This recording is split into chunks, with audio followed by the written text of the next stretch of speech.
उनके सर के बाल बहुत ज्यादा गिर रहे हैं, इसके लिए कुछ बताएं। देखिए, जिनके भी सर के बाल गिर रहे हैं वो कलौंजी का तेल, जैतून का तेल और कोपरे का तेल और फिनोग्रीक ऑयल यानी मेथी दाने का तेल, इसको हम वजन ले लें।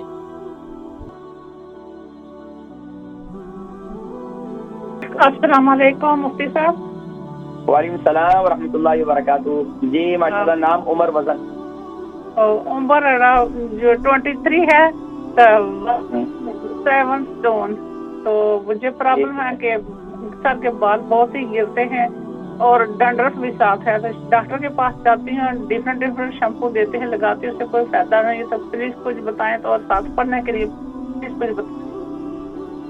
ठीक है, प्रोग्राम देखें, मैं जिक्र करता हूँ इंशाल्लाह। हमारी बहन थी, 23 सालों की उम्र है और जो है उनके सर के बाल बहुत ज्यादा गिर रहे हैं और बहुत ज्यादा जो है क्या नाम है गिर रहे हैं, इसके लिए कुछ बताएं। देखें कि अगर सर के बाल बहुत ज्यादा गिर रहे हैं, जैसे कि मैंने अभी पिछली दफा भी अभी पूरा एक बतलाया कि जिनके भी सर के बाल गिर रहे हैं वो कलौंजी का तेल, जैतून का तेल और कोपरे का तेल और फिनोग्रीक ऑयल यानी मेथी दाने का तेल, इसको हम वजन ले लें, इसको पाबंदी से सर पर लगाएं तो इंशाल्लाह आपके सर के बाल जो है गिरना बंद हो जाएंगे।